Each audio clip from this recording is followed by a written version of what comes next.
Praise the Lord. ഇന്നത്തെ നമ്മുടെ ചിന്താവിഷയം സുഹൃത്തുക്കൾ എന്നുള്ളതാണ്. നമ്മുടെ എല്ലാ ന്യൂനതകളും കണ്ടുപിടിച്ച് നമ്മോട് പറയുകയും അന്യരുടെ മുമ്പിൽ മറച്ചുവെക്കുകയും ചെയ്യുന്നവരാണ് യഥാർത്ഥ സുഹൃത്ത്. അതിന് ഉദാഹരണമായി രണ്ട് സുഹൃത്തുക്കളെ നിങ്ങളുടെ മുമ്പിൽ വരച്ചു കാണിക്കുവാൻ ഞാൻ താല്പര്യപ്പെടുന്നു. ഒരിക്കൽ കാട്ടിലൂടെ യാത്ര ചെയ്ത രണ്ട് സുഹൃത്തുക്കളുടെ കഥ വളരെ സുപരിചിതമാണ്.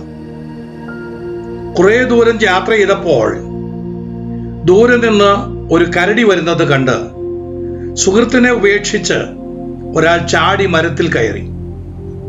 മറ്റേ സുഹൃത്തിന് ഒരു ബുദ്ധി തോന്നി. ചത്തപോലെ തറയിൽ കിടന്നു. കരടി വന്ന് ചെവിയിലും തലയിലും മണത്ത് മടങ്ങിപ്പോയി. മരത്തിലിരുന്നവൻ മടങ്ങി വന്ന് താഴെ കിടക്കുന്ന സുഹൃത്തിനെ വിളിച്ചു ചോദിച്ചു, എന്താ കരടി നിന്റെ ചെവിയിൽ പറഞ്ഞത്?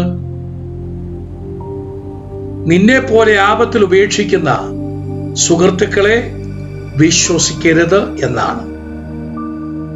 അതെ, ഒരിക്കലും പിരിയാത്ത നിങ്ങളുടെ പാപത്തെയും ദുഃഖത്തെയും വഹിക്കുന്ന യേശു എന്ന നല്ല സുഹൃത്ത് ഉണ്ട്.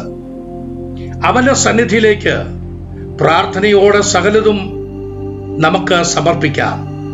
യേശു പറയുന്നു, കൂട്ടുകാരന് വേണ്ടി തന്റെ ജീവനെ കൊടുക്കുന്നതിൽ അധികമായ സ്നേഹം ആർക്കുമില്ല. യോഹന്നാൻ 15:13.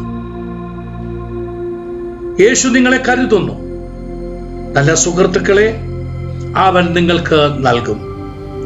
ആകയാൽ നിരാശപ്പെടാതെ, ഭാരപ്പെടാതെ, ദൈവ ഇഷ്ടം മനസ്സിലാക്കി അവന്റെ ഹിതാനുസരണം മുന്നോട്ട് നീങ്ങുവാൻ ഇടയായാൽ നമ്മുടെ ഹൃദയത്തിനുണ്ടാകുന്ന സന്തോഷം വലിയതായിരിക്കും. അത് പ്രാപിച്ചെടുക്കുവാൻ സർവശക്തനാകുന്ന ദൈവം നമ്മേവരെയും സഹായിക്കുമാറാകട്ടെ.